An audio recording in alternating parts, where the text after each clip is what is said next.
Olá e bem-vindos ao Labirinto de Conhecimento. Imagine uma cidade com quase nenhuma terra própria, sem minas e sem um grande exército, construída sobre uma fundação de lama e água salgada, erguendo-se em uma lagoa desolada e varrida pelo vento. Por toda a lógica, esta cidade nunca deveria ter sobrevivido, muito menos prosperado. E, no entanto, por 1000 anos, este lugar impossível foi um dos estados mais ricos e poderosos do mundo. Esta é a história de Veneza. Então, como eles fizeram isso? Como essa república de mercadores construiu um vasto império marítimo? Como uma cidade sem recursos naturais se tornou a porta de entrada entre o Oriente e o Ocidente? Esta noite, contaremos a história épica da República de Veneza, La Serenissima. Exploraremos a genialidade de seus construtores de navios. Navegaremos com suas frotas para o coração das cruzadas. Seguiremos seus mercadores enquanto eles dominam o comércio mais lucrativo do mundo em especiarias e seda. Esta é uma história de incrível engenhosidade e drama político. É também a história de um declínio lento e belo, de uma cidade que foi a inveja do mundo por séculos. Mas antes de zarparmos, por favor, tire um momento para curtir o vídeo e se inscrever. É uma maneira simples e maravilhosa de apoiar o canal e significa muito para mim. Também estou sempre curioso para saber de onde no mundo e a que horas você está se juntando a mim esta noite. Então, eu adoraria ouvir de você nos comentários. E agora, acomode-se. Deixe o ruído do mundo moderno desaparecer e vamos viajar de volta a um tempo de palácios de mármore, gôndolas silenciosas e o cheiro de especiarias orientais. A história de Veneza começa não com um grande projeto, mas com uma fuga desesperada.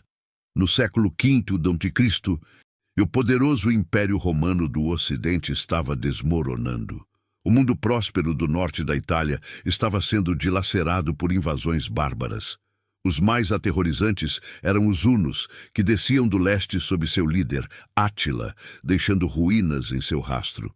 Enquanto suas cidades queimavam, os cidadãos romanos da região, os vênetos, tiveram que fugir para salvar suas vidas. Eles buscaram refúgio no único lugar que um exército montado a cavalo não podia seguir. Esta era a vasta e desolada lagoa na costa do mar Adriático. Não era um paraíso. Era um labirinto hostil de lamaçais, pântanos de água salgada e pequenas ilhas móveis. Mas oferecia uma virtude singular: segurança. As vias navegáveis, rasas e confusas, eram uma fortaleza natural. Os primeiros venezianos eram refugiados. Eram pescadores, trabalhadores de salinas e agricultores que haviam perdido tudo. Nessas pequenas ilhas lamacentas, eles começaram a construir um novo tipo de assentamento. Sua nova comunidade baseava-se não no solo da terra, mas no sal do mar.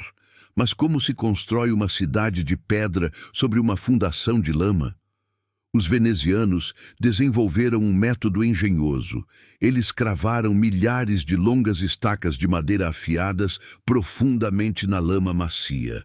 Eles as empurraram para baixo até atingirem uma camada de argila compacta abaixo. Isso criou uma densa floresta subaquática, uma fundação sólida e estável. No topo dessas estacas, eles colocavam grossas plataformas de madeira. Só então podiam começar a construir as fundações de pedra de suas casas, igrejas e palácios. Eles estavam literalmente construindo uma cidade em cima de uma floresta, de cabeça para baixo. Este ambiente único e desafiador forjou um novo tipo de povo. Suas estradas eram canais, suas carroças eram barcos, suas vidas tornaram-se inteiramente orientadas para o mar.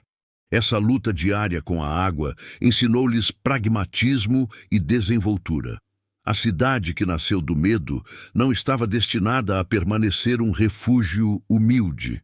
Estava pronta para usar sua posição única para se tornar uma potência por direito próprio. À medida que os pequenos assentamentos da lagoa cresciam em uma única cidade próspera, os venezianos enfrentavam um novo desafio. Eles eram oficialmente parte do distante Império Bizantino, mas, na realidade, eram independentes. Eles precisavam de um líder para uni-los. No entanto, sua história era de fuga de tiranos brutais e senhores da guerra do continente. Seu medo mais profundo era recriar o próprio sistema de governo de um homem só do qual haviam escapado. Sua solução para este dilema foi uma obra-prima política, um sistema de governo que garantiria sua estabilidade por 1000 anos. No século VIII, eles criaram o cargo de Doge. O título veio da palavra latina dux, que significa líder. A escolha foi deliberada. Ele deveria ser um líder, mas não um monarca, um príncipe, mas não um rei. Criticamente, ele era eleito para toda a vida pelas famílias mais poderosas da cidade. Ele não nascia no cargo. O cargo era um símbolo da continuidade do Estado, mas seu poder era limitado desde o início. O verdadeiro poder em Veneza residia nas ricas famílias de mercadores. Suas fortunas foram construídas no comércio marítimo. Seu maior medo era que um doge ambicioso pudesse tomar o poder absoluto. Um único governante poderia criar uma dinastia hereditária, interrompendo o empreendimento comercial da cidade para sua própria glória pessoal.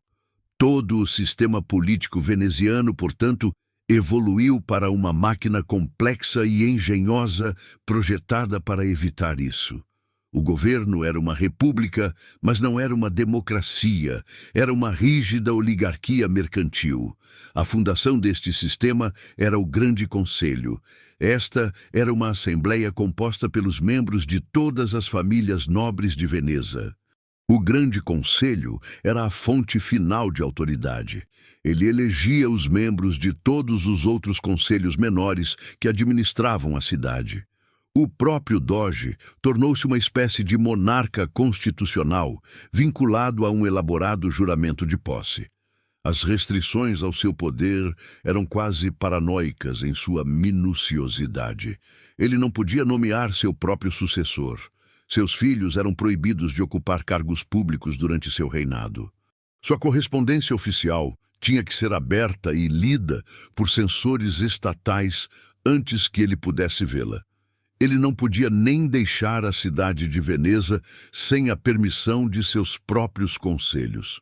Para proteger ainda mais o estado de ameaças internas, os venezianos criaram uma das instituições mais famosas e temidas da história, o Conselho dos 10. Este era um pequeno comitê secreto que atuava como um serviço de segurança do Estado. Tinha a tarefa de erradicar traição e conspirações. Seus agentes estavam em toda parte. Os cidadãos eram encorajados a denunciar anonimamente seus vizinhos, colocando mensagens em caixas de correio de pedra espalhadas pela cidade. As infames Bocche di Leone ou Bocas de Leão. O sistema veneziano era um paradoxo. Era uma república construída sobre uma base de profunda desconfiança institucionalizada. No entanto, essa complexa teia de freios e contrapesos foi incrivelmente bem-sucedida. Enquanto o resto da Europa era constantemente dilacerado pelas ambições de reis feudais, Veneza desfrutava de uma estabilidade que era a inveja do mundo.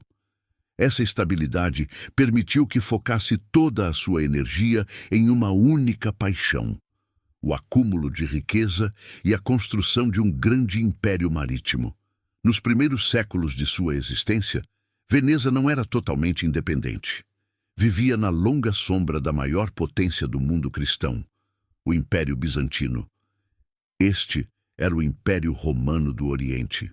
Ele governava de sua capital magnífica e fabulosamente rica, Constantinopla.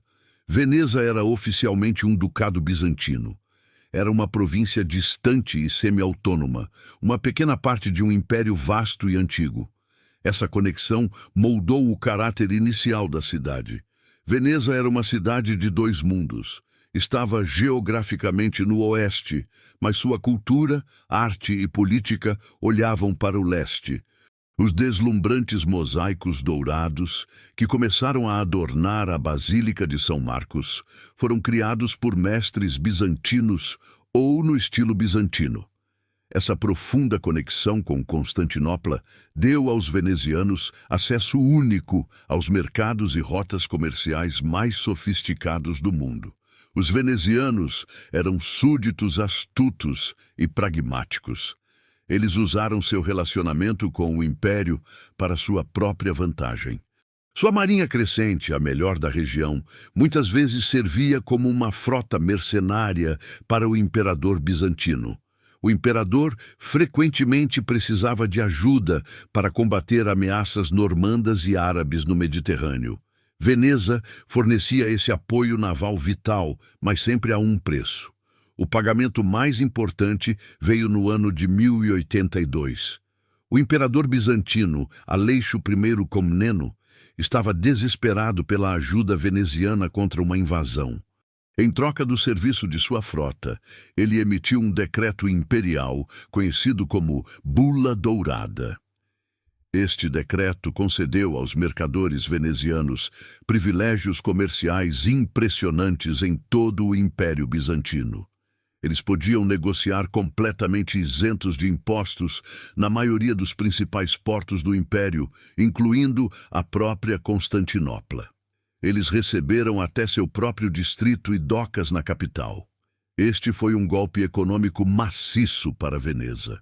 Deu-lhes uma enorme vantagem competitiva sobre seus rivais como Gênova e Pisa, mas também começou lentamente a sufocar a economia bizantina. O império estava agora privado de enormes quantidades de receita tributária. O relacionamento começou a mudar. Os servos venezianos estavam agora se tornando mais ricos e poderosos que seus mestres bizantinos. Ao longo do século seguinte, esse desequilíbrio levou a uma crescente tensão e ressentimento. O povo de Constantinopla passou a odiar os mercadores venezianos arrogantes e ricos que agora dominavam o comércio de sua cidade. Essa hostilidade às vezes explodia em tumultos violentos e massacres.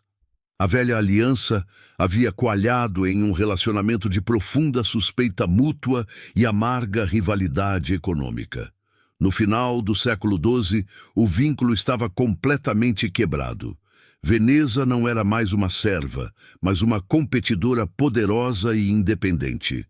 Os venezianos viam o enfraquecimento do Império Bizantino tanto como uma ameaça comercial, quanto como uma imensa oportunidade de pilhagem. Eles conheciam os segredos da riqueza de Constantinopla e conheciam as fraquezas de suas defesas. Essa história longa e complicada de serviço, dominação econômica e ressentimento amargo é o pano de fundo crucial para os eventos chocantes que viriam. À medida que Veneza crescia em poder e se distanciava de seu antigo mestre, o Império Bizantino, seus líderes sabiam que a cidade precisava de um novo coração espiritual. Uma grande potência exigia um grande santo padroeiro, cujo prestígio pudesse rivalizar com os apóstolos de Roma e Constantinopla. Seu patrono atual era uma figura bizantina menor, um lembrete constante de sua antiga subserviência. Para ser verdadeiramente independente, Veneza precisava de uma relíquia da mais alta ordem. E assim, eles voltaram seus olhos para o corpo do próprio São Marcos Evangelista. Havia apenas um problema. Os restos sagrados de São Marcos estavam abrigados em um santuário em Alexandria, Egito, uma cidade então sob o controle do califado muçulmano. No ano de 828 d.C., dois mercadores venezianos, Buono da Malamocco e Rústico da Torcello, embarcaram em uma missão audaciosa e sacrílega. Seu objetivo era um roubo santo, um ato de furto piedoso para trazer o evangelista para casa, para sua cidade. Os dois mercadores navegaram para Alexandria.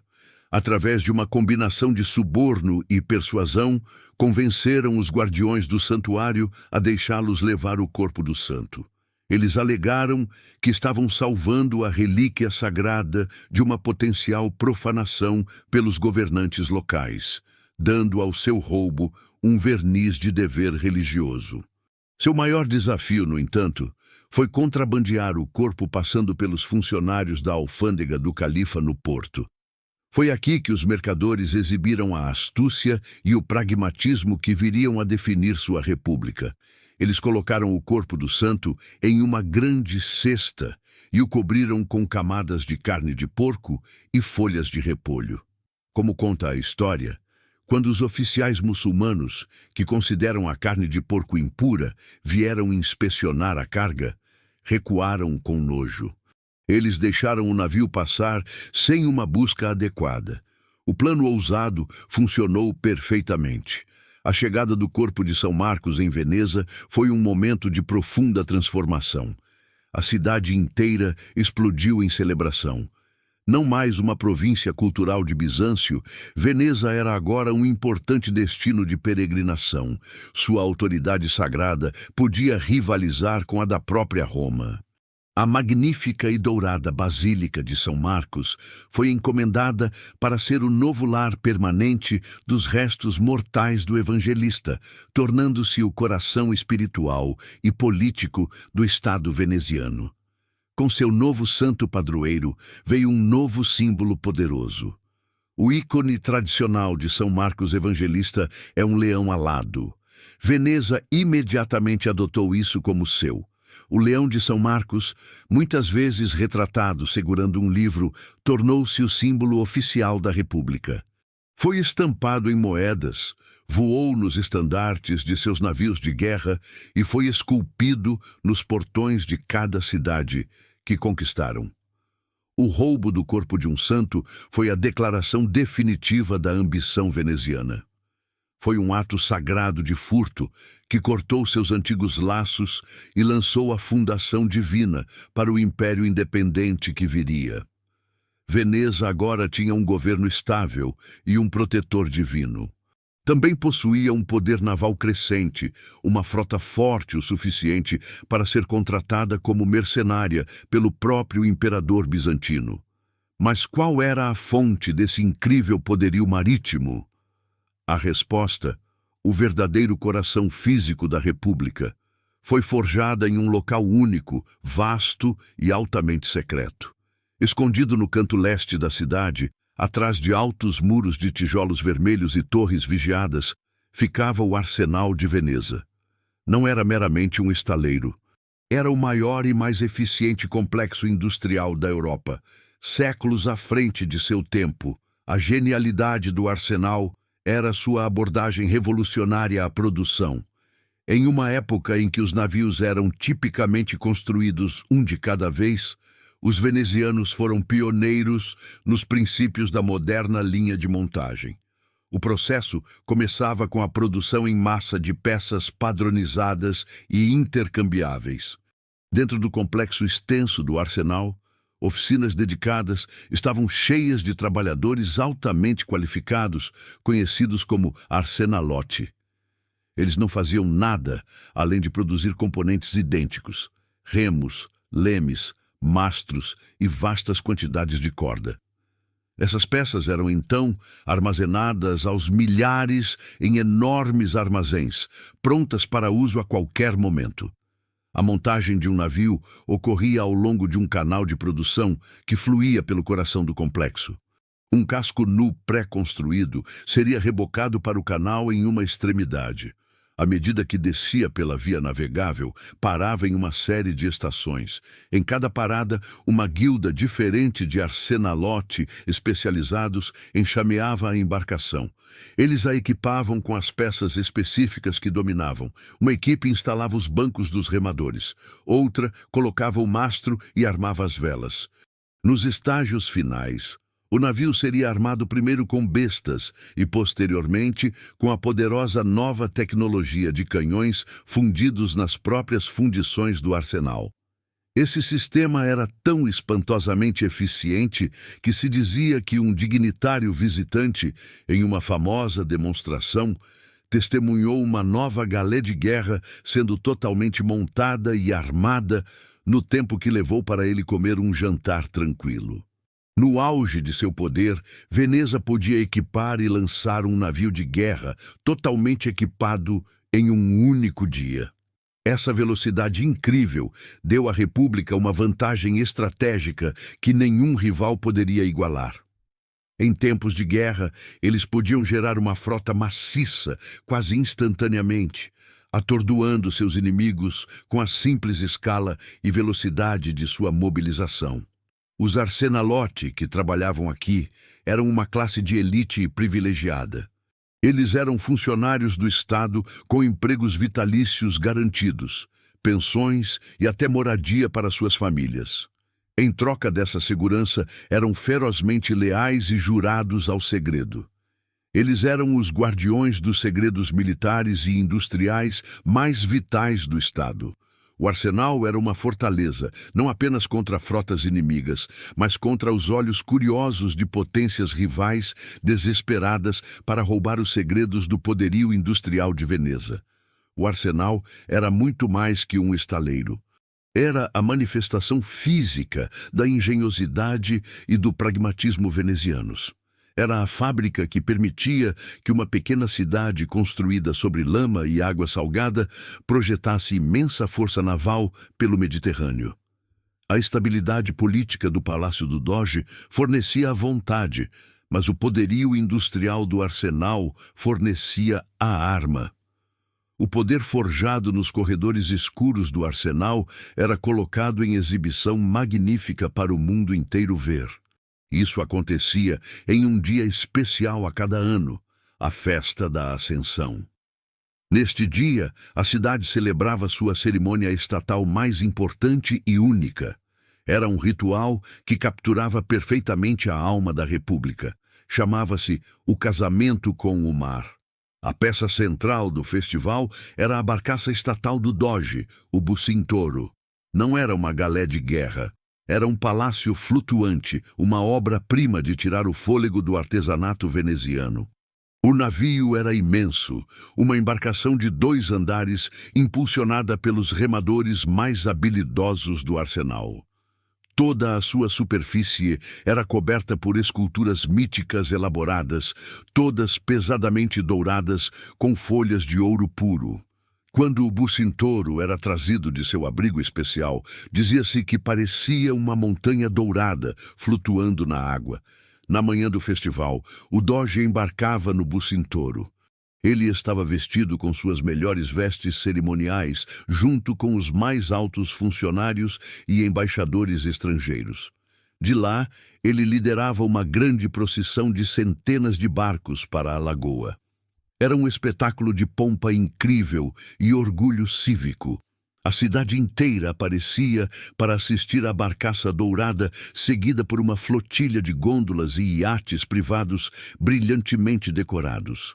O ar se enchia de música, o repicar dos sinos das igrejas e os aplausos do povo veneziano. O destino da procissão era a entrada do Lido. Este era o ponto onde as águas calmas da lagoa encontram a vasta extensão aberta do mar Adriático. Aqui, a flotilha silenciava e o Doge realizava o antigo e sagrado ritual. Ele pegava um anel de ouro consagrado. Ele o erguia para que todos vissem. Então recitava o solene e imutável voto em latim. Desponsamus te mare, insignum veri perpetuique domini, que significa nós nos casamos contigo, ó mar, como um sinal de verdadeiro e perpétuo domínio. Com essas palavras, ele deixava cair o anel de ouro nas ondas. O ato era uma renovação anual do contrato sagrado no coração da existência da cidade. Era uma oração pela segurança de seus marinheiros e pela prosperidade de seu comércio. Mas era também uma poderosa declaração de realidade política. Declarava ao mundo que o Adriático era território de Veneza, anunciava que o mar era sua estrada privada e que eles eram seus mestres indiscutíveis. Para os venezianos, isso não era mera metáfora. Sua cidade nasceu da água, foi protegida pela água e enriquecida pela água. O mar era sua fazenda, sua fortaleza e toda a sua razão de ser. Estar casado com o mar era declarar a verdade fundamental de seu mundo. Essa cerimônia magnífica era a expressão máxima da alma veneziana. Era um espetáculo dourado que proclamava a fonte de todo o seu poder e glória. No alvorecer do século XIII, o Papa Inocêncio III declarou a Quarta Cruzada, uma nova guerra santa para navegar até a Terra Santa e recuperar Jerusalém. Os senhores feudais da França e do Sacro Império Romano responderam ao chamado. Eles reuniram um magnífico exército de cavaleiros e soldados, mas para atacar o coração do poder muçulmano no Egito, eles precisavam de uma frota. Havia apenas uma cidade no mundo que poderia fornecê-la: Veneza. O líder de Veneza, nesta época, era uma das figuras mais notáveis da Idade Média. Seu nome era Doge Enrico Dandolo. Ele era um homem velho, com mais de 90 anos, e era cego. No entanto, sua mente era tão afiada quanto a de qualquer homem com metade de sua idade. E sua ambição pela glória de Veneza era ilimitada. Os enviados cruzados chegaram e fizeram seu pedido. Eles precisavam de uma frota para transportar 33.000 homens e 4.500 cavalos. Dandolo e os venezianos negociaram duro. Concordaram em suspender todas as suas atividades comerciais normais por mais de 1 ano. Eles dedicariam todo o poderio industrial do arsenal a este projeto maciço. O preço por este serviço foi de impressionantes 85.000 marcos de prata. Os cruzados concordaram e Veneza começou a trabalhar. No verão de 1202, o exército cruzado chegou ao Lido de Veneza. Uma crise rompeu imediatamente. O exército era muito menor do que o prometido. Milhares de cavaleiros haviam tomado rotas diferentes ou desistido. Como resultado, eles só podiam pagar uma fração do enorme preço acordado. A situação era um desastre para ambos os lados.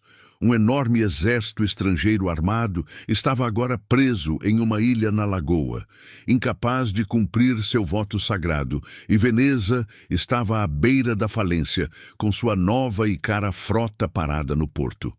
Foi nesse momento de crise que o cego Doge Dandolo revelou sua genialidade astuta. Ele fez uma proposta aos cruzados desesperados. Eles poderiam, sugeriu ele, pagar o restante de sua dívida não em prata, mas em serviço.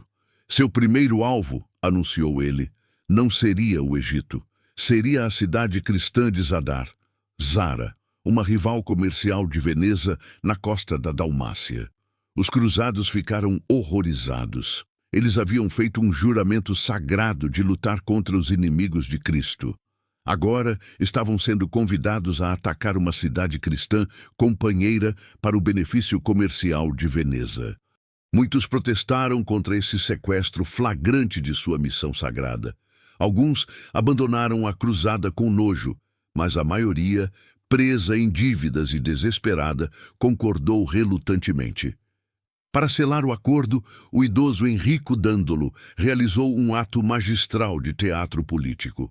Durante uma grande missa na Basílica de São Marcos, ele declarou que ele, apesar de sua idade e cegueira, tomaria pessoalmente a cruz e lideraria a cruzada. A grande frota paga com prata veneziana e desespero cruzado finalmente zarpou. A grande aposta de Dandolo havia valido a pena. Ele havia desviado com sucesso toda a Quarta Cruzada para um caminho novo, imprevisto e controverso, substituindo seu propósito sagrado pela lógica fria e dura da ambição veneziana. E assim, no outono de 1202, a grande frota cruzada e veneziana apareceu diante do porto de Zadar. Quando o povo da cidade viu a enorme armada, ficou aterrorizado. Eram católicos devotos.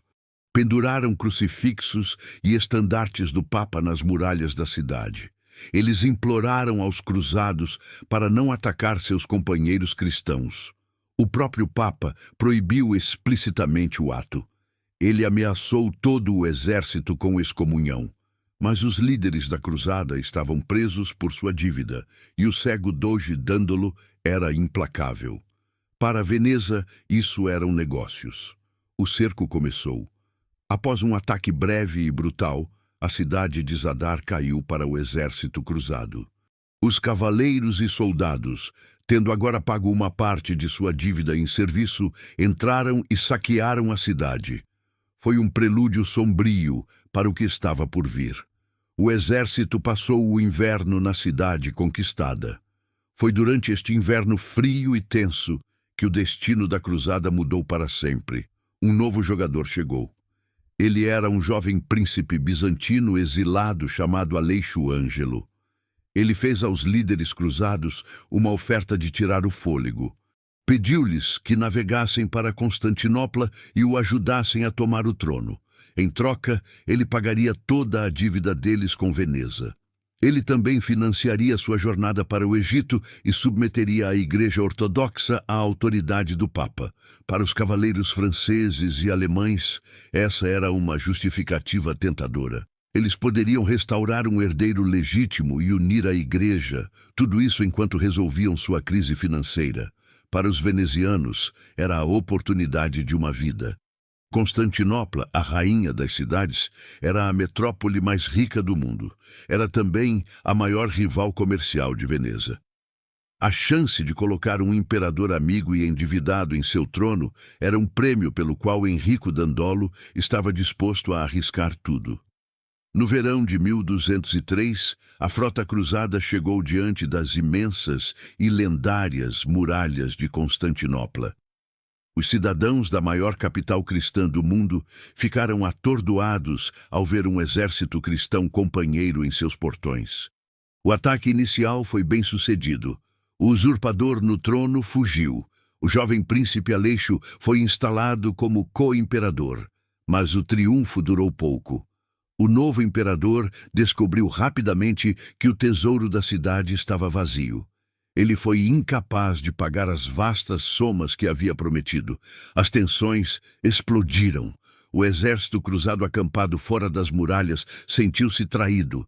Eles assistiram enquanto um levante popular derrubava seu imperador fantoche, que foi brutalmente assassinado. Sem esperança de pagamento, os cruzados tomaram uma decisão fatídica. Eles tomariam seu pagamento à força. Em abril de 1204, eles desencadearam um ataque em grande escala.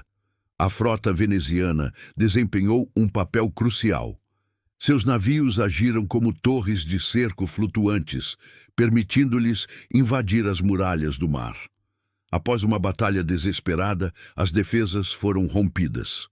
O exército cruzado invadiu a cidade mais rica da cristandade. O que se seguiu foi um dos eventos mais vergonhosos da história medieval. Foi o grande saque de Constantinopla. Por 3 dias, a cidade foi submetida a uma orgia de pilhagem, destruição e assassinato. Palácios e igrejas foram despojados de suas relíquias sagradas, inestimáveis e tesouros antigos. A grande biblioteca foi queimada. Magníficas estátuas de bronze foram derrubadas e derretidas para virar moeda. Veneza jogou um jogo astuto e calculado na divisão dos despojos. Os cavaleiros franceses tomaram terras, mas Veneza tomou os prêmios que mais importavam para um império marítimo. Eles saquearam os famosos 4 cavalos de bronze, um futuro símbolo para a Basílica de São Marcos. Eles assumiram o controle de 3/8 da própria Constantinopla, e reivindicaram uma série de portos e ilhas estratégicos em todo o Império Bizantino, incluindo a ilha crucial de Creta. A Quarta Cruzada nunca chegou à Terra Santa. Em vez disso, ela despedaçou o antigo Império Bizantino cristão.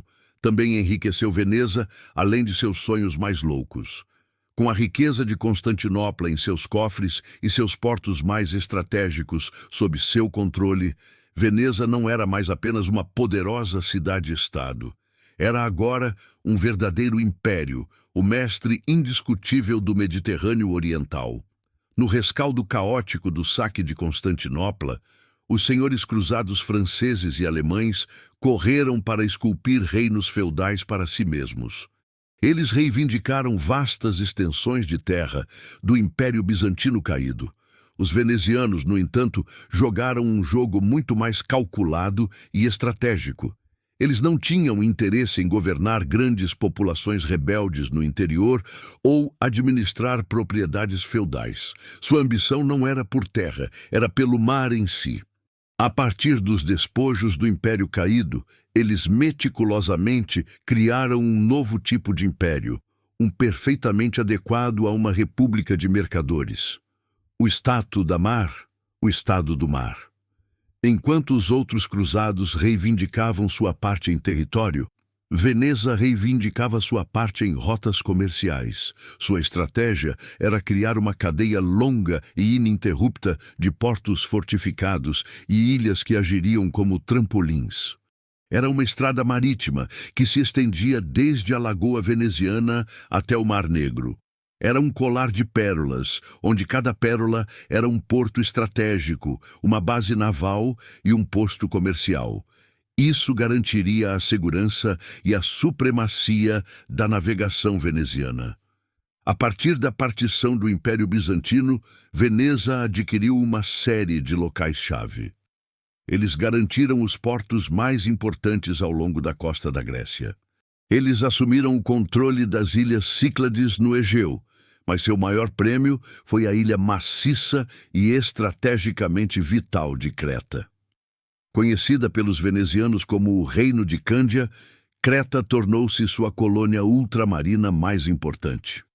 Sua posição permitiu-lhes dominar as rotas de navegação de todo o Mediterrâneo Oriental. Serviu como uma base naval crucial e uma fonte de bens valiosos por séculos. Este não era um império de povoamento. Era uma máquina comercial e militar. Cada ilha e porto no Stato da Mar servia a um propósito específico. Eram portos seguros, onde as galés mercantes venezianas podiam descansar, reabastecer e abrigar-se de tempestades e piratas. Eram estações navais, onde esquadrões de navios de guerra venezianos podiam ser baseados. Isso lhes permitia policiar as rotas marítimas e projetar poder longe de casa. E eram centros comerciais onde os mercadores venezianos coletavam bens locais para serem canalizados de volta aos mercados de Veneza. A vida nessas colônias era tipicamente supervisionada por um governador veneziano. Ele era um nobre enviado da cidade para governar a população local, principalmente grega. Muitas vezes era uma forma de governo pragmática e empresarial. Estava mais preocupada em coletar impostos e garantir o fluxo suave do comércio do que em mudar a cultura local. O Stato da Mar era a expressão máxima da visão de mundo veneziana. Era um império projetado por mercadores para mercadores. Cada ilha e cada porto foram escolhidos não por seu tamanho, mas por seu valor estratégico e comercial. Essa rede de bases navais e postos comerciais era o esqueleto endurecido que sustentava seu vasto corpo comercial. Permitiu-lhes controlar o fluxo de riqueza do Oriente de volta ao coração de sua cidade com eficiência e segurança inigualáveis. Eles haviam construído sua cidade sobre a água e agora haviam construído seu império sobre ela também. O Império Veneziano de Portos e Ilhas foi projetado para canalizar as riquezas do Oriente para o Ocidente. Mas a jornada de um veneziano foi muito mais profunda, além das rotas comerciais familiares, até a própria fonte dessas riquezas. Seu nome era Marco Polo e sua história se tornaria o relato de viagem mais famoso da história. A aventura começou em 1271. Marco, então apenas um menino de 17 anos, partiu de Veneza com seu pai e tio. Eles eram mercadores, e esta era uma missão comercial ambiciosa. Sua jornada não foi uma viagem rápida pelo mar, mas uma longa e árdua caminhada por terra, seguindo a lendária rede de caminhos conhecida como a Rota da Seda. Por 3 anos e meio, eles viajaram, cruzando as montanhas da Anatólia, os desertos da Pérsia e as imponentes montanhas Pamir, o teto do mundo. Finalmente, chegaram ao seu destino, a opulenta e quase mítica corte de Kublai Khan, o imperador mongol da China. O Khan era um governante sofisticado e curioso, e ficou fascinado por esses homens estranhos de uma terra distante. Ele gostou particularmente do jovem Marco Polo. Achou-o inteligente e um observador perspicaz. Pelos próximos 17 anos, Marco Polo não apenas negociou. Ele se tornou um emissário honrado e oficial no vasto e poderoso império do Khan. Ele viajou por toda a China a negócios do Khan, vendo maravilhas que nenhum europeu jamais havia testemunhado antes. Viu cidades de tamanho imenso, muito mais grandiosas do que qualquer coisa na Europa. Viu a queima de pedra preta ou carvão para aquecimento. Viu o uso de papel moeda, um conceito completamente estranho ao Ocidente. Testemunhou o funcionamento do eficiente sistema postal mongol e ouviu contos das ilhas distantes do Japão. Após 24 anos longe de casa, os Polos finalmente receberam a permissão do Khan para retornar. Sua jornada de volta foi tão perigosa quanto a ida. Desta vez pelo mar, através do Mar da China Meridional e pelo Oceano Índico. Quando finalmente chegaram de volta a Veneza em 1295, estavam quase irreconhecíveis, vestidos com roupas mongóis esfarrapadas. A lenda diz que, a princípio, sua própria família não acreditou que fossem eles. Para provar sua história, eles abriram as costuras de suas roupas grosseiras e um rio de joias inestimáveis, rubis, safiras e diamantes escondidos de piratas e bandidos, derramou-se sobre a mesa. A incrível aventura de Marco Polo teve uma reviravolta irônica final. Alguns anos após seu retorno, Veneza estava em guerra com sua grande rival, Gênova. Marco, agora um homem rico, comandava sua própria galé na frota veneziana na Batalha de Curzola, em 1298. Os venezianos foram esmagados e Marco Polo foi capturado e jogado em uma prisão genovesa. Foi lá, naquela cela de prisão, que ele conheceu um escritor de romances chamado Rustichello da Pisa. Para passar o tempo, Marco Polo ditou toda a história de sua incrível jornada ao seu companheiro de cela. O livro resultante, As Viagens de Marco Polo, tornou-se uma sensação instantânea. Embora muitos na época o descartassem como O Milhão de Mentiras ou Il Milione, uma coleção de fábulas fantásticas, foi o primeiro relato detalhado e realista do Extremo Oriente que a Europa já tinha visto. Inspiraria futuras gerações de exploradores, incluindo o próprio Cristóvão Colombo, e cimentaria para sempre o legado de um mercador veneziano que havia viajado até o fim do mundo e voltado. Veneza havia construído um império e seus mercadores, como Marco Polo, haviam viajado até os confins da terra. Mas a grande rivalidade com Gênova, sua poderosa gêmea do outro lado da Itália, ainda não estava resolvida. Uma última guerra brutal foi necessária para decidir o verdadeiro mestre do Mediterrâneo. Esta foi a Guerra de Chioggia, a última e mais desesperada luta entre os dois leões do mar. A guerra começou em 1378. Em um movimento brilhante e ousado, a frota genovesa conseguiu o que nenhum inimigo jamais havia feito antes. Eles navegaram para dentro da própria lagoa veneziana. Eles romperam as defesas externas da cidade e capturaram o porto estratégico de Chioggia, na extremidade sul da lagoa. Pela primeira vez em sua história, Veneza foi diretamente ameaçada. Suas próprias vias navegáveis ocupadas por uma frota hostil. Esta foi a hora mais sombria da República. O inimigo estava nos próprios portões da cidade. A frota genovesa estabeleceu um bloqueio, cortando Veneza do mar, sua única fonte de comida e riqueza. A cidade começou a passar fome. O almirante genovês, cheio de confiança, enviou uma mensagem ao doge veneziano. Ele declarou que não concederia paz até que tivesse domado o Leão de São Marcos, uma promessa de conquista total. Neste momento de desespero, os venezianos montaram uma das recuperações mais notáveis da história naval. Eles reuniram cada navio e cada homem que lhes restava. Libertaram seu melhor almirante, Vettor Pisani, da prisão para liderá-los. Ele propôs uma aposta supremamente audaciosa: bloquear os bloqueadores.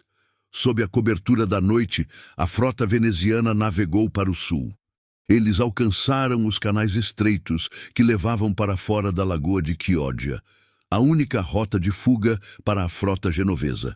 Lá, afundaram navios velhos e pesados, cheios de pedra, selando completamente as saídas.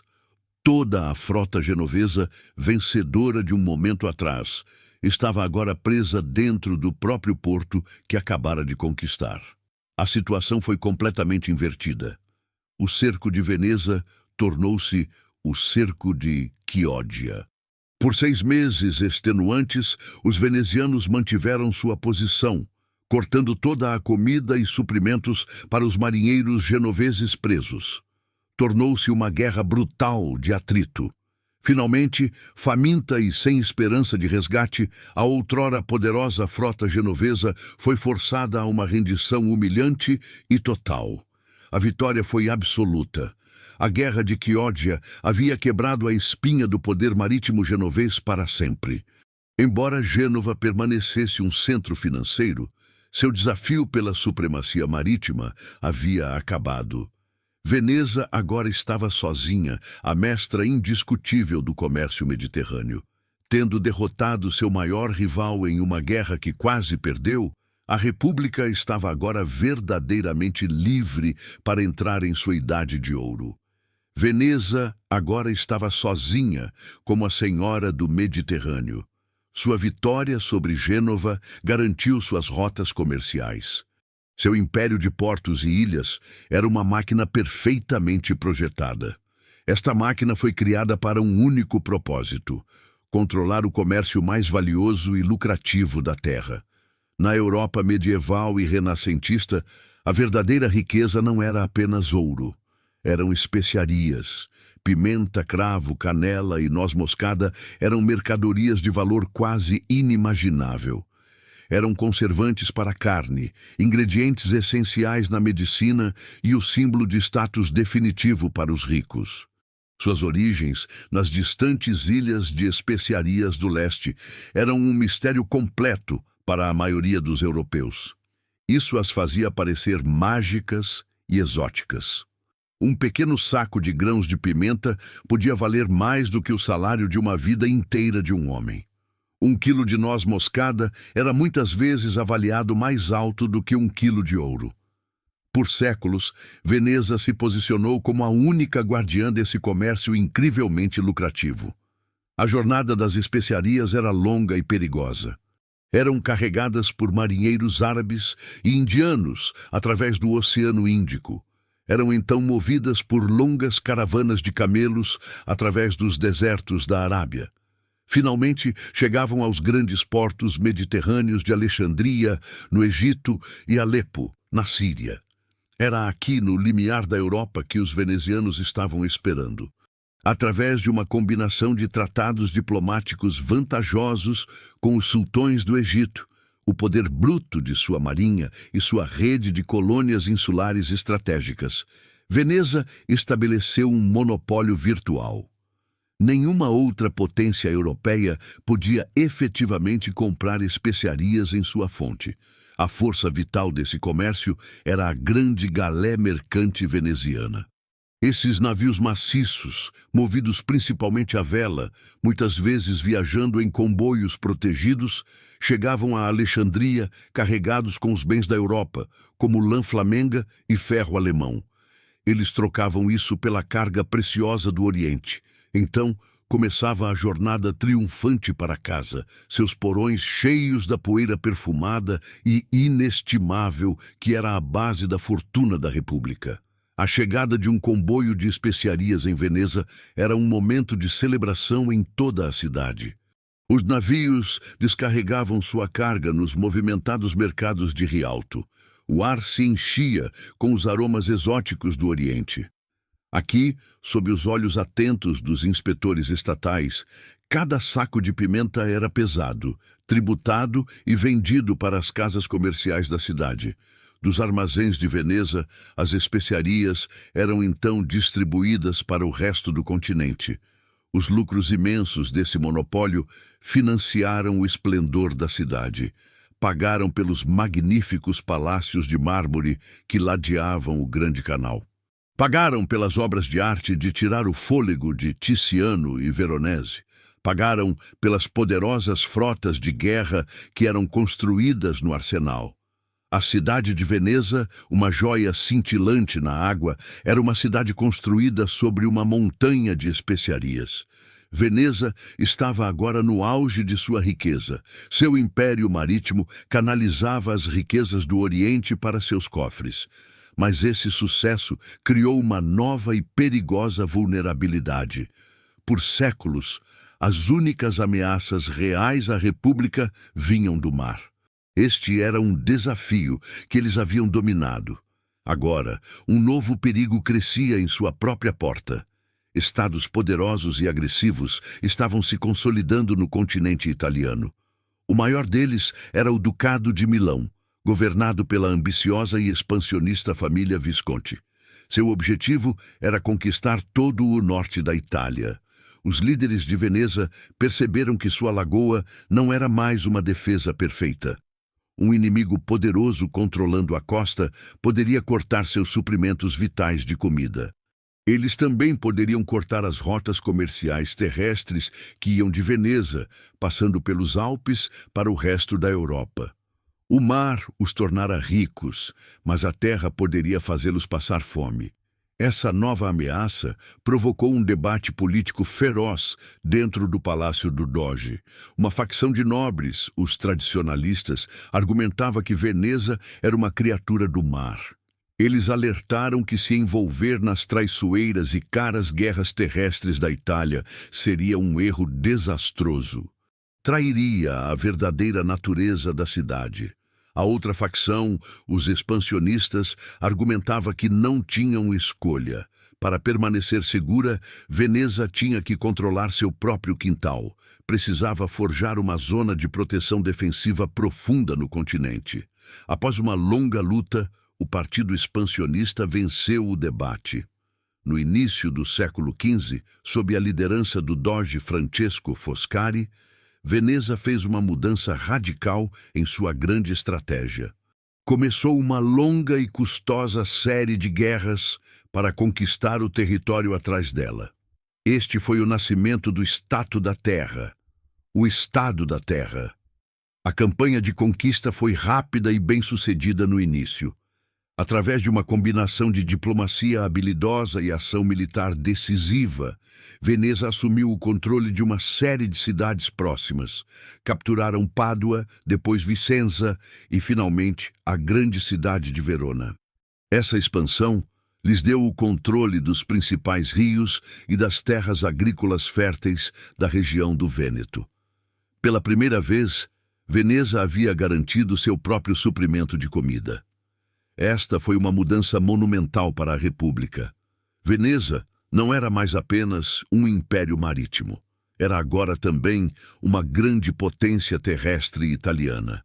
Este novo império terrestre traria à cidade grande segurança e novos recursos. Mas também envolveria Veneza em um século de guerras terrestres brutais, complexas e caras. Este era um tipo de conflito muito diferente das batalhas navais que haviam dominado, e exigiria um novo tipo de soldado para combatê-lo. Veneza havia se comprometido com um novo futuro, um de conquista no continente italiano. Mas a República de Mercadores enfrentava um problema sério. Seus cidadãos eram marinheiros e construtores de navios, não soldados terrestres profissionais. Para lutar suas guerras na terra-ferma, Veneza, como os outros grandes estados italianos, voltou-se para os mestres da guerra renascentista, os condottieri. Um condottiero era um capitão mercenário profissional. Ele não lutava por patriotismo ou por um rei. Ele lutava por um contrato, a condota. Este contrato especificava seu pagamento, o número de tropas que forneceria e a duração de seu serviço. Esses capitães eram empreendedores da violência. Eles administravam seus próprios exércitos privados, completos, com cavalaria pesadamente blindada e infantaria. Eram frequentemente nobres menores que viam a guerra como um caminho para riqueza, poder e fama. Esse sistema criou um estilo único de guerra. Era um negócio. Os ativos mais valiosos de um condottiero eram seus soldados experientes e seus cavalos de guerra caros. Ele, muitas vezes, relutava em arriscar esses ativos em batalhas sangrentas e decisivas que poderiam aniquilar seu exército e seu sustento. A guerra muitas vezes se tornava um jogo lento e complexo de manobra, longos cercos e escaramuças estratégicas. O objetivo era ser mais esperto que o oponente e capturar território com perdas mínimas. A traição também era comum. Um capitão poderia mudar de lado no meio de uma guerra se um estado rival lhe oferecesse um contrato melhor. Os venezianos pragmáticos usavam esses mercenários porque tinham que usar, mas desconfiavam profundamente deles. O maior medo da República era que um general bem-sucedido e popular pudesse se tornar um ditador militar. Ele poderia usar seu exército para derrubar o Estado, como havia acontecido em outras cidades italianas. Por causa disso, Veneza monitorava constantemente seus próprios generais. Eles enviavam funcionários políticos para vigiá-los no campo e reportar ao temido Conselho dos 10. O exemplo mais famoso e trágico dessa desconfiança é a história do grande general Francesco Busoni, conhecido como Carmagnola.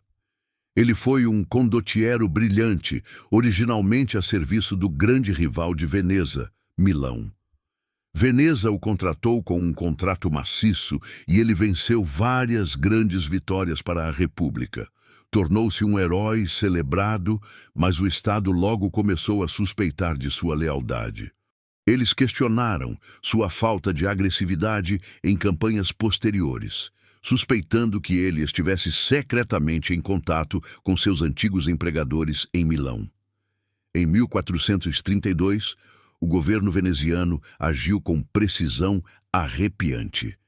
Eles convidaram seu general celebrado de volta à cidade, supostamente para discutir estratégias futuras. Carmagnola foi recebido com grande honra no palácio do Doge. Mas, ao entrar em uma câmara lateral, as portas foram trancadas atrás dele. Ele foi preso por ordem do Conselho dos 10. Após um julgamento secreto por traição, foi considerado culpado. Foi levado para a Piazzetta San Marco, entre as duas grandes colunas, e decapitado publicamente. A história de Carmagnola foi uma mensagem brutal e inconfundível para todos os que servissem à República. Veneza usaria os condottieri para conquistar seu império terrestre, mas nunca, jamais confiaria neles. Este era o mundo violento e paranoico da guerra terrestre renascentista. Era o preço que Veneza tinha que pagar para forjar e defender seu status da terra, seu império na terra. Mas a história de Veneza é uma de constantes contrastes. Enquanto seus generais contratados lutavam sombriamente nas planícies empoeiradas da Itália, a cidade que protegiam estava sendo transformada por um rio de ouro fluindo do leste. Essa riqueza incrível não financiava apenas guerras, criou um modo de vida único e magnífico. Os grandes comboios de especiarias traziam riqueza inimaginável para Veneza. Essa riqueza transformou a cidade, financiando sua arte e arquitetura. também moldou a vida cotidiana em suas ruas aquáticas únicas. E nenhum símbolo está mais conectado à vida da cidade do que sua embarcação mais famosa, a gôndola. Por séculos, os canais de Veneza foram suas estradas. Tudo e todos se moviam de barco. A gôndola evoluiu como o veículo perfeito para este ambiente único. Seu design é uma obra de gênio sutil. É longa e esguia para navegar pelos canais mais estreitos. Tem um fundo plano para limpar as águas rasas. E, mais inteligentemente, seu casco é assimétrico, construído com uma ligeira curva. Essa assimetria é o que permite que um único gondoleiro, em pé na popa com um único remo, impulsione o barco em linha reta. Os próprios gondoleiros eram uma parte poderosa e respeitada da vida veneziana. Eram membros de uma guilda histórica e rigidamente controlada. Conheciam os segredos da labiríntica rede de canais da cidade melhor do que ninguém. Eram os taxistas da cidade, seus confidentes e as testemunhas silenciosas de seus muitos segredos. Durante o auge do Renascimento, a gôndola tornou-se um símbolo de status. Famílias nobres ricas competiam ferozmente para possuir o barco mais luxuosamente decorado. Elas adornavam suas gôndolas com tecidos ricos e coloridos, esculturas intrincadas e folhas de ouro brilhantes. Os canais estavam cheios dessas magníficas exibições flutuantes de riqueza privada, um forte contraste com o ideal da república de modéstia pública. O Estado decidiu pôr fim a essa competição ostentosa. Em 1562, o governo veneziano aprovou uma lei suntuária. Esta era uma lei projetada para conter gastos extravagantes. Decretou que todas as gôndolas, com exceção de alguns barcos estatais cerimoniais, deveriam ser despojadas de suas decorações e pintadas de um preto simples e uniforme.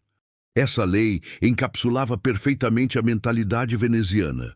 Impôs uma imagem pública de sóbria igualdade republicana, forçando os nobres poderosos da cidade a esconder sua imensa riqueza atrás de um véu de uniformidade. A gôndola preta tornou-se um ícone. Era um símbolo da cultura única de Veneza, uma cidade de modéstia externa que escondia um mundo de luxo privado.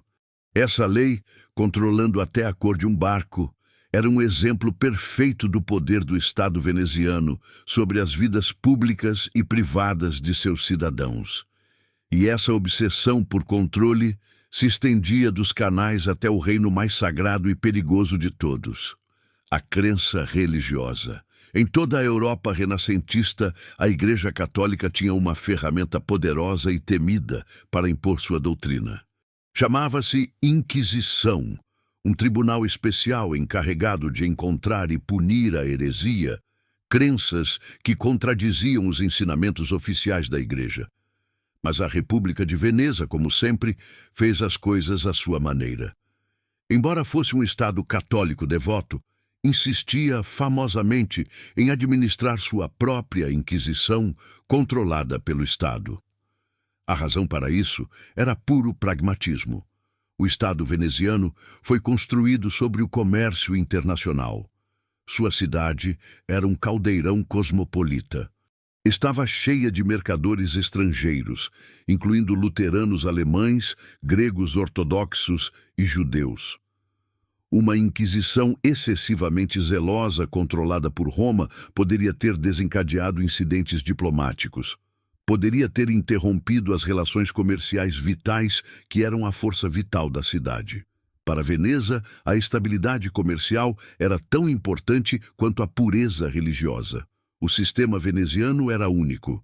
O próprio tribunal era composto por figuras religiosas. Isso incluía o núncio papal e o patriarca de Veneza. Mas havia uma diferença crucial. 3 observadores leigos eram obrigados a estar presentes em cada julgamento. Eram nobres venezianos nomeados pelo Estado, conhecidos como savi all'eresia, sábios da heresia. Esses observadores não tinham voto no veredicto, mas sua presença garantia que o Estado monitorasse todos os procedimentos. Os interesses da República estavam sempre protegidos.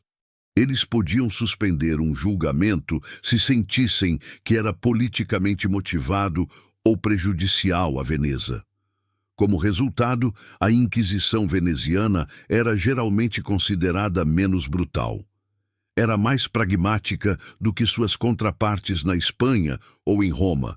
Seu foco estava no arrependimento público e na conformidade, não em execuções em massa. Embora processasse pessoas por heresia, seus métodos eram sempre temperados pela necessidade de estabilidade do Estado. Eles estavam especialmente preocupados com a grande comunidade mercantil alemã da cidade. Temiam que a propagação do protestantismo pudesse se tornar uma fonte de agitação política. Essa veia independente levou a constantes tensões com o papado em Roma. O Papa via a Inquisição controlada pelo Estado de Veneza como um desafio à sua autoridade. Isso fazia parte de um padrão maior para a República. Veneza consistentemente priorizava seus próprios interesses estatais sobre as demandas da Igreja, uma postura que era única entre os estados italianos. A Inquisição veneziana é um exemplo perfeito do caráter único da República. Era uma cidade que conseguia ser profundamente piedosa e ferozmente independente. Encontrou uma maneira de equilibrar as demandas da fé com as necessidades práticas de administrar um império comercial global. Mesmo na questão sagrada e aterrorizante da heresia, a lealdade final de Veneza era para com o Estado e para com a estabilidade da República. Mas essa estabilidade conquistada a duras penas, tão cuidadosamente guardada por dentro, estava prestes a enfrentar sua maior ameaça vinda de fora. A era de ouro da supremacia comercial de Veneza não estava destinada a durar para sempre. Ao longo dos séculos XV e XVI, uma nova potência formidável surgiu no leste, o Império Otomano. A queda de Constantinopla para o sultão em 1453 foi um choque sísmico para o mundo veneziano. Colocou um império poderoso e agressivo no controle direto de suas rotas comerciais vitais para o Mar Negro. O que se seguiu foi um século de guerra implacável e desgastante. Um a um, os valiosos portos e ilhas de Veneza no Egeu, seu status da mar, ficaram sob ataque. A República encontrou-se em uma luta constante e incrivelmente cara para defender seu império marítimo do poder dos otomanos. Esse longo conflito atingiu um ponto de ruptura em 1570. Os otomanos lançaram uma invasão maciça da rica e estrategicamente vital ilha de Chipre, controlada por Veneza. Veneza, sabendo que não podia enfrentar todo o poder da marinha otomana sozinha, enviou apelos desesperados por toda a Europa por uma nova cruzada. Em resposta, uma Liga Santa de potências cristãs foi formada. As frotas da Espanha, dos estados papais e de outros estados italianos juntaram-se a Veneza para confrontar a ameaça turca. O resultado foi a maior batalha naval travada no mundo ocidental desde a antiguidade, a Batalha de Lepanto.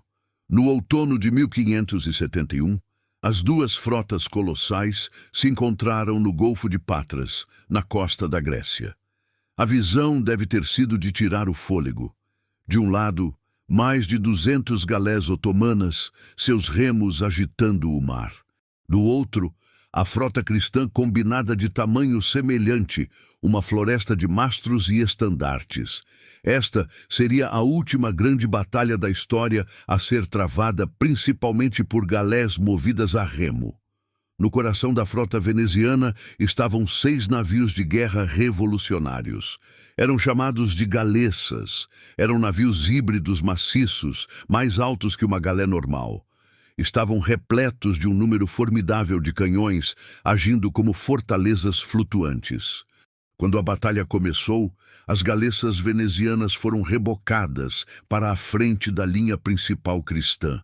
Elas desencadearam uma barragem devastadora de fogo de canhão.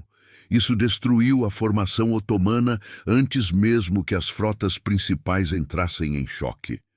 O que se seguiu foi um confronto brutal, caótico e incrivelmente sangrento. Por horas, as duas frotas lutaram em uma batalha rodopiante. O mar estava cheio do estrondo de navios abalroando e do rugido de canhões. As galés se travavam juntas. A luta tornou-se uma batalha desesperada corpo a corpo nos convéses escorregadios de sangue. A frota cristã lentamente ganhou a vantagem. Seu poder de fogo superior fez a diferença. Soldados venezianos e espanhóis embarcaram na nau capitânia otomana. Em uma luta climática, capturaram a embarcação e mataram o almirante otomano. A visão do estandarte de seu almirante caindo enviou uma onda de pânico através da frota turca. A batalha transformou-se em uma debandada. A vitória em Lepanto foi absoluta e avassaladora. A frota otomana foi aniquilada. Milhares de escravos de galé cristãos foram libertados de seus remos. A notícia da vitória foi recebida com celebração estática em toda a Europa. Para Veneza, foi um momento de imenso triunfo e orgulho. Foi sua última grande vitória heróica no cenário mundial. No entanto, o triunfo durou pouco. A Liga Santa logo se desfez devido a lutas políticas internas. Veneza, deixada para enfrentar os otomanos sozinha, foi eventualmente forçada a ceder a ilha de Chipre em um tratado. A grande vitória em Lepanto foi uma conquista militar gloriosa, mas não pôde reverter a longa e lenta maré da história que agora corria contra a República. A verdadeira ameaça ao futuro de Veneza não era uma frota otomana, mas um novo mapa do mundo sendo desenhado pelos exploradores ousados de uma nação rival. No final do século XV, a riqueza de Veneza era construída sobre seu monopólio absoluto no comércio de especiarias. Toda a Europa tinha que comprar sua pimenta e canela de mercadores venezianos a um preço alto. Mas por décadas, o Reino de Portugal, sob a orientação de figuras como o infante Dom Henrique, o navegador, vinha investindo sistematicamente em um caminho diferente. Eles patrocinaram viagens que avançavam cada vez mais pela costa desconhecida da África. Eles desenvolveram navios novos e mais resistentes, como a Caravela, projetados para suportar o rigoroso Oceano Atlântico.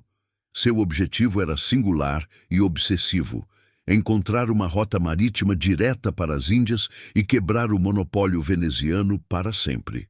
Em 1488, o explorador Bartolomeu Dias finalmente contornou o Cabo da Boa Esperança, provando que o Oceano Índico podia ser alcançado. O caminho estava aberto. Uma década depois, no verão de 1497, um determinado capitão português, chamado Vasco da Gama, partiu de Lisboa com 4 pequenos navios para completar a missão. Sua jornada foi uma epopeia de sobrevivência. Ele lutou contra tempestades ferozes no Atlântico aberto, perdeu muitos de sua tripulação para o escorbuto e abriu caminho passando por comerciantes hostis na África que o viam como um rival. Finalmente, após 10 meses extenuantes no mar, sua frota maltratada lançou âncora no porto de Calicut, na Índia, em maio de 1498. Ele tinha conseguido. Pela primeira vez, um navegador europeu havia navegado da Europa para a Índia. A notícia do retorno bem-sucedido de da Gama viajou lentamente. Primeiro como um boato sussurrado nos mercados, depois como um fato aterrorizante confirmado em cartas diplomáticas. Quando a notícia foi finalmente tornada pública em Veneza, foi recebida com horror. O diarista veneziano Girolamo Priuli escreveu que foi a pior notícia que a República poderia ter recebido. Os mercadores previdentes da cidade entenderam as implicações devastadoras. Todo o seu modelo econômico estava agora obsoleto. Os portugueses podiam enviar especiarias diretamente para Lisboa por uma fração do custo, destruindo a base da riqueza veneziana. A República não rendeu sua posição sem lutar. Eles tentaram a diplomacia, tentando forjar uma aliança com o sultão do Egito para combater os portugueses no Oceano Índico. Eles até consideraram um dos esquemas de engenharia mais audaciosos da época: cavar um canal em Suez para colocar sua própria frota no Mar Vermelho. Mas era tarde demais. O mundo havia mudado fundamentalmente.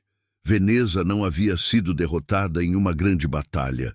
Havia simplesmente sido contornada. O centro de gravidade econômica do mundo estava mudando das águas familiares do Mediterrâneo para as vastas extensões abertas do Atlântico. A grande era dos descobrimentos, ironicamente, se tornou a causa do longo, lento e irreversível declínio de Veneza. A fundação da imensa riqueza de Veneza estava desmoronando. Mas a cidade não entraria em colapso.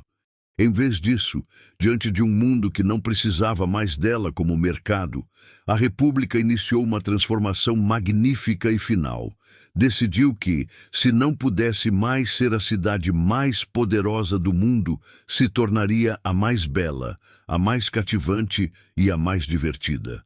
À medida que seu poder político desaparecia lentamente ao longo dos séculos XVII e XVIII, seu poder cultural explodia.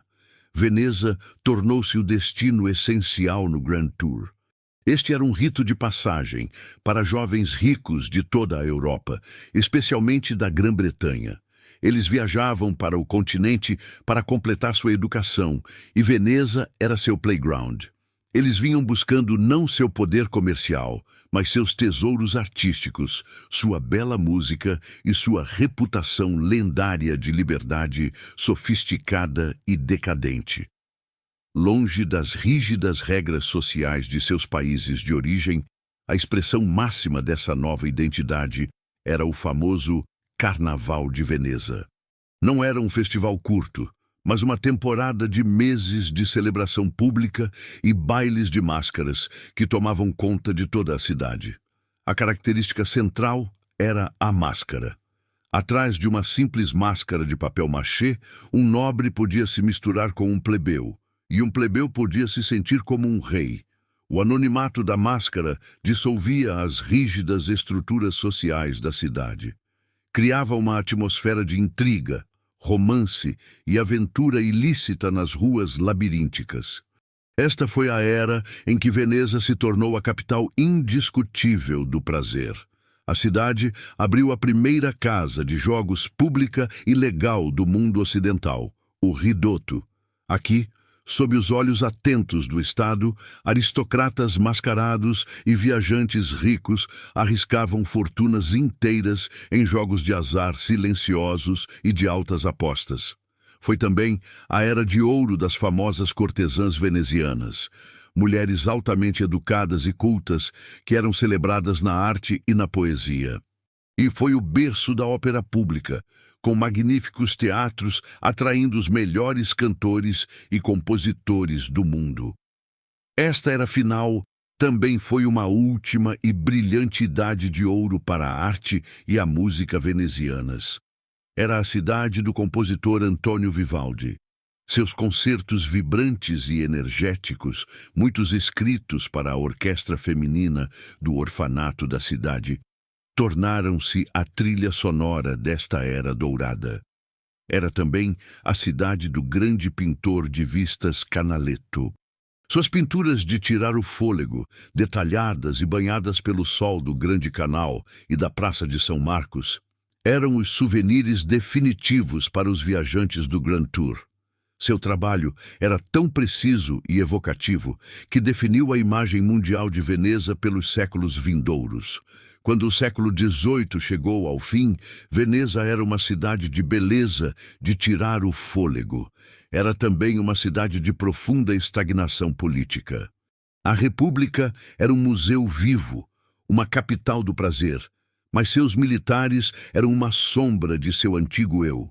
Seu antigo governo oligárquico estava mal equipado para lidar com as novas forças violentas que estavam prestes a ser desencadeadas sobre a Europa. Essa nova força era a Revolução Francesa.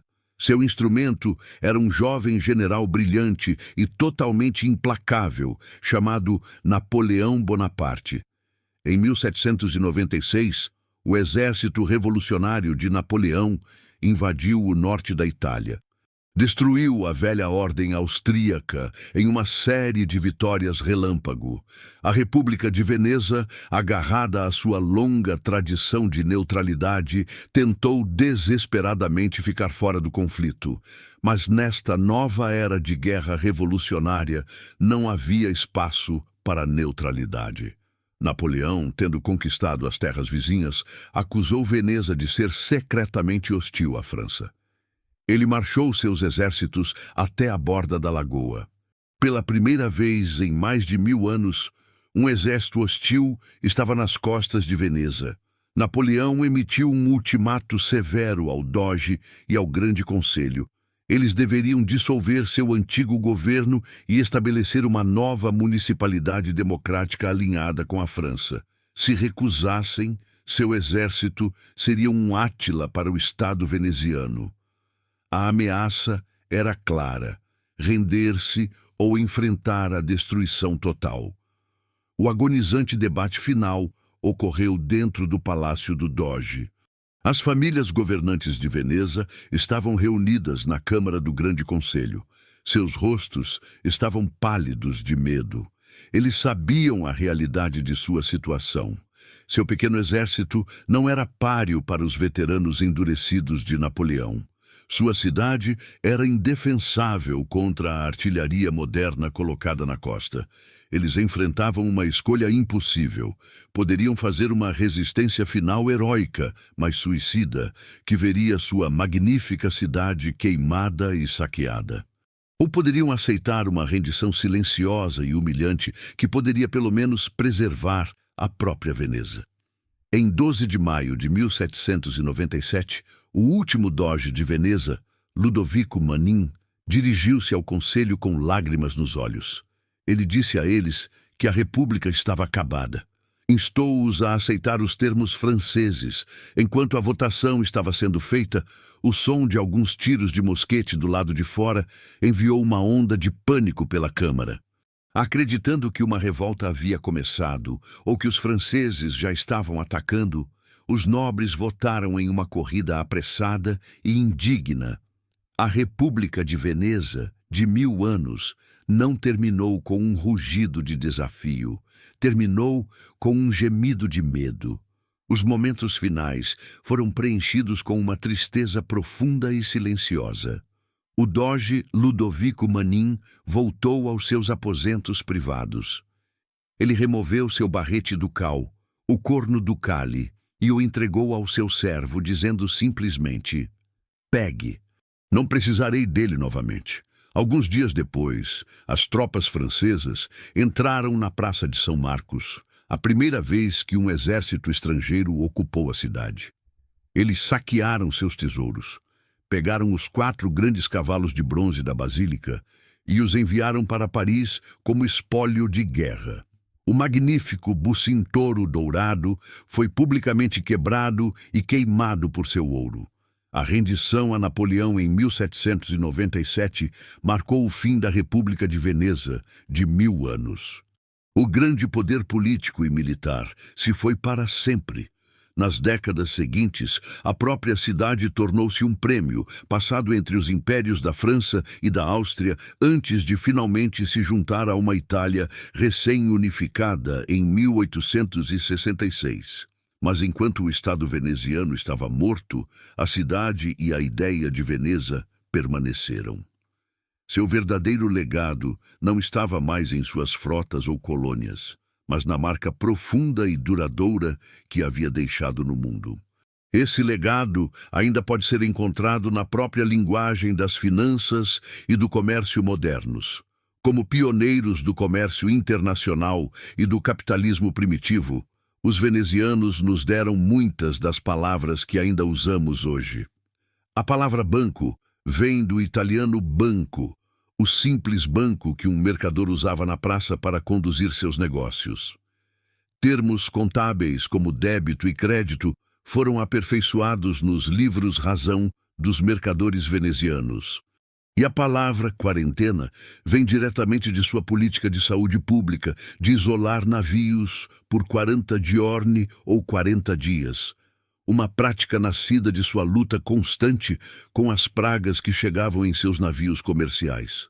O legado mais visível, é claro, é a própria cidade.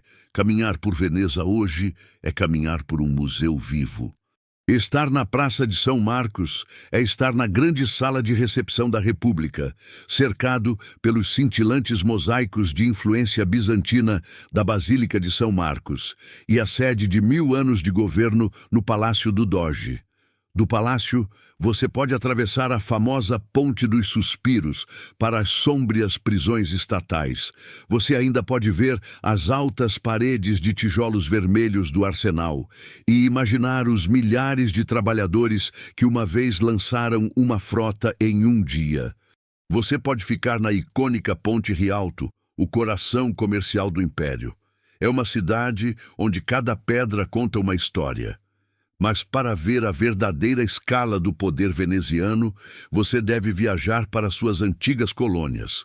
O rastro do Leão de São Marcos está esculpido em pedra por todo o Mediterrâneo. No alcance mais distante de sua influência, as maciças muralhas venezianas de Nicósia, no Chipre, permanecem como o último posto avançado oriental. De lá, o coração de seu poder no Egeu era a joia da coroa de seu império ultramarino, a ilha de Creta. Na bela cidade portuária de Chania, todo o antigo porto é uma criação veneziana completa. Enquanto na capital, Heraclion, as colossais muralhas e a fortaleza à beira-mar são um testemunho dos séculos que Veneza passou defendendo sua colônia mais preciosa. Voltando em direção a Veneza, a ilha grega de Corfu serviu como a porta de entrada fortemente armada para suas águas domésticas. Suas magníficas fortalezas, antiga e nova, ainda dominam a cidade. A trilha continua para o norte, subindo a costa do Adriático até a Croácia e Montenegro modernos. As fortificações de tirar o fôlego de Kotor e as obras defensivas de Zadar, a mesma cidade de Zara da nossa história, mostram seu domínio absoluto desta costa. Essas grandes fortalezas do mar são tão significativas que fazem parte de um grande local de patrimônio mundial da Unesco chamado Obras de Defesa Venezianas. Este mesmo local também homenageia as fortificações do poderoso Império Terrestre de Veneza, o Stato da Terra. No continente italiano, as poderosas muralhas de Bérgamo ainda pairam sobre a cidade moderna. Um circuito de 4 milhas de bastiões de pedra maciços e portões monumentais, cercando toda a cidade histórica no topo da colina. Em Peschiera del Garda, os venezianos transformaram uma ilha na foz de um rio em uma formidável fortaleza pentagonal. Suas poderosas muralhas erguem-se diretamente das águas do lago, e na fronteira oriental fica a incrível cidade-fortaleza de Palma Nova. Uma estrela perfeita de 9 pontas, projetada pelos arquitetos militares mais brilhantes do Renascimento. Um exemplo deslumbrante e completo de uma cidade utópica construída como uma máquina militar ideal. É um testemunho final e poderoso da necessidade de Veneza de lutar e construir tanto na terra quanto no mar. Estes não são apenas belos locais turísticos. Eles são os ecos duradouros de pedra e mármore de uma cidade que uma vez comandou o mar. As pegadas poderosas do Leão de São Marcos, ainda visíveis para qualquer viajante que saiba onde procurar. No final, o maior legado de Veneza é sua história. É a história de uma comunidade nascida do medo em um lugar sem vantagens naturais, que usou sua engenhosidade, sua estabilidade política e seu foco implacável no mar para se tornar um dos estados mais poderosos e influentes do mundo. O Leão de São Marcos não governa mais um grande império marítimo, mas o espírito da cidade impossível, construída sobre a água, a Sereníssima República, continua a perdurar como um testemunho atemporal da resiliência e ambição humanas. E assim, Nossa história de Veneza chega ao fim. Foi um verdadeiro prazer ser seu guia através da história desta república única e bela. Obrigado por ouvir. Até a nossa próxima jornada ao passado, desejo-lhe uma noite calma e tranquila.